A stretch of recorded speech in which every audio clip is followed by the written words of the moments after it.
C'est une maison, petite par la taille, mais grande par l'idée. Une tiny house de 11 mètres carrés, construite par et pour des anciens sans-abri. Il y a encore un an, Benoît vivait à la rue.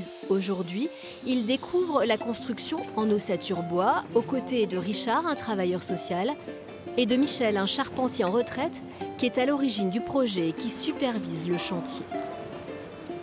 On va mettre une échelle là, une échelle à l'autre bout. On va commencer par le haut pour bien agrafer, et ensuite on peut mettre l'isolant, comme ça il ne retombera pas. Ouais, ok. Le trio se retrouve 2 jours par semaine dans ce hangar prêté par la communauté Emmaüs, avec pour objectif de bâtir un hébergement beau, confortable et durable, destiné à loger une personne en grande précarité. Et le moins qu'on puisse dire, c'est que le courant passe entre les membres de l'équipe.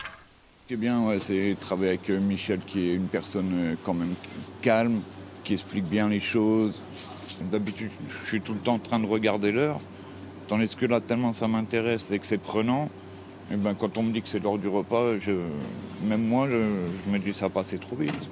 Benoît, qui travaille avec nous, qui n'avait jamais fait ça, se passionne pour le travail, il y a beaucoup d'anticipation et puis ça va très bien.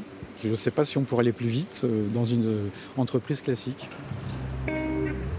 Les semaines filent, la tiny house est déjà méconnaissable avec son toit, son isolation, ses ouvertures et même un début de bardage extérieur.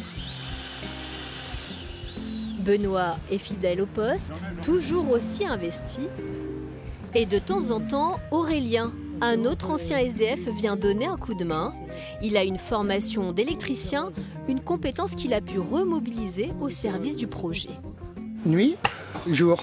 Nuit, jour. Donc ça marche? Ouais, ça marche. Ça fonctionne. Ça fonctionne. En fait. T'es content de toi? Ah, je suis content de moi. Et ben moi aussi. Dieu a dit que la lumière soit et la lumière fut. Et ben moi aussi, Bon, c'est parfait. Non, c'est très bien, Aurélien. Dessus. Voilà, bah écoute, demain tu te retrouves, voilà, tu vas voir un employeur et puis tu lui dis, hein, parce qu'il y a du travail en ce moment. Une fois terminée, la maisonnette viendra s'intégrer dans le jardin de ces 2 pavillons. Ici, une quinzaine de personnes qui ont connu la galère de la rue viennent souffler et imaginer un autre avenir accompagné par À défaut, une association dijonnaise. Benoît est l'un des résidents. Ce jour-là, il fait un point avec l'équipe de travailleurs sociaux sur son implication dans le projet. Cela fait 1 mois qu'il travaille sur la tiny house bénévolement. Rien que de voir que je suis capable de tenir une journée sans boire de bière. Voilà, ouais, non, franchement, non, ça, et puis ça me plaît. On voit bien que c'est une thérapie, je me permets d'employer le mot thérapie, hein, Benoît, mais c'est une thérapie aussi qui permet de faire autrement qu'avec de la médecine, des médicaments, et on voit en fait que c'est le fait d'avoir quelque chose qui plaît, qui motive. Je suis content, franchement, je suis content. Et comme un bonheur ne vient jamais seul, Benoît vient d'apprendre qu'il sera le premier occupant de la tiny house. Sa motivation a convaincu l'équipe de la lui confier. Il s'y projette déjà. Dans ma tête, j'avais déjà imaginé récupérer la petite table en palette, là, tu vois, sur la petite avancée, là, je la verrais bien. Sur ma terrasse. Voilà, tu vois. 2 mois ont passé. Le chantier est dans sa dernière ligne droite. Michel se paye même le luxe de peindre les encadrements de fenêtres. L'esthétique du logement n'est pas oubliée. Ça te plaît? Franchement, non, c'est bien. Ouais, c'est ce qu'ils appellent faire les cils.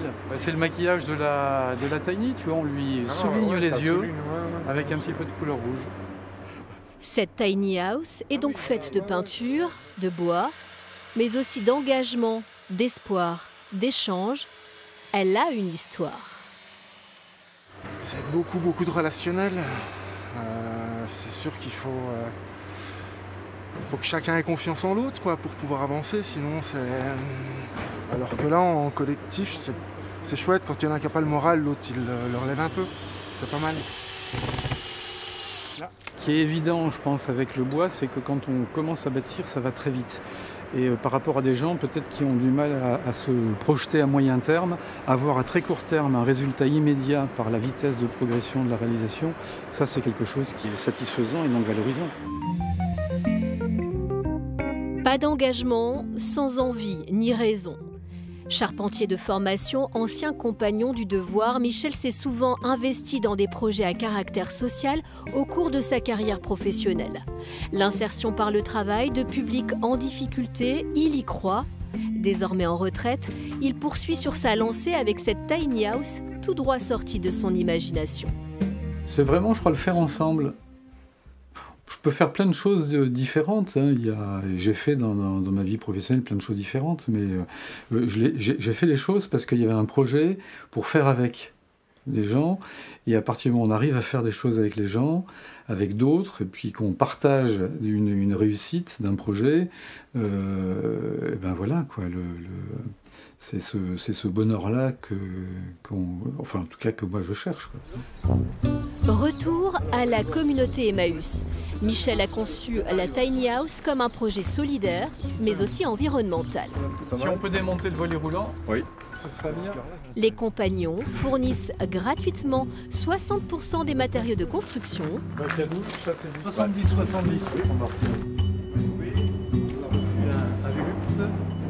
Ici on a un 1000 watts. Et puis derrière on a aussi encore du parquet flottant, voilà, pour l'aménagement intérieur. Peut-être une grande série là je crois en clair. Donc ça peut être intéressant peut-être. On aurait combien de mètres carrés? 10 mètres carrés 50. Mais c'est pas mal ça. Parquet, menuiserie, quincaillerie donc, mais aussi tout le bois qui provient de palettes de récupération. Pour les parties hautes de la tiny, sera parfait. Bah c'est parfait, allez, c'est bon. Bon bah celui-là tu le mets pas à la vente. Non. Là, on va en faire une belle maison. D'accord. Du recyclage plutôt que du neuf. Un approvisionnement qui fait du bien à la planète et qui met en valeur le savoir-faire d'Emmaüs. En réemploi, on peut faire des choses merveilleuses, quoi. Il suffit juste de se chercher un peu, de s'adapter, surtout ça, s'adapter de chaque fois, parce qu'on ne trouve pas forcément ce qu'on veut. Donc oui, c'est en plus une valorisation en plus pour les compagnons qui travaillent chez nous, puisque leur travail va être concrètement, on voit un résultat, un beau résultat, quoi, de maison qui se construit.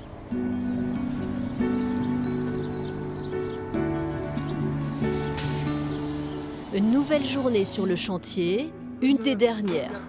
L'heure est aux finitions, à la minutie aussi. Vas-y Benoît, bah là c'est bon, il n'y a pas besoin de mettre de cale. C'est bon, ouais. Comme un symbole, c'est un Benoît de plus en plus aguerri qui met la dernière main au parement extérieur avec une bonne dose de fierté. Fin du bardage. Ah bah comme ça je vais pouvoir... Là on se rend compte que ça prend vraiment forme. Bon, maintenant il reste encore le bardage à l'intérieur, mais bon, ouais, on a bien avancé. C'est malheureusement la fin. Quand construire permet de se reconstruire. Benoît devrait prendre ses quartiers dans la petite maison dans les tout prochains jours. Michel, lui, enchaînera sur une deuxième tiny house, fabriquée cette fois avec des compagnons d'Emmaüs. Une nouvelle aventure avec pour moteur, toujours et encore, le goût des autres.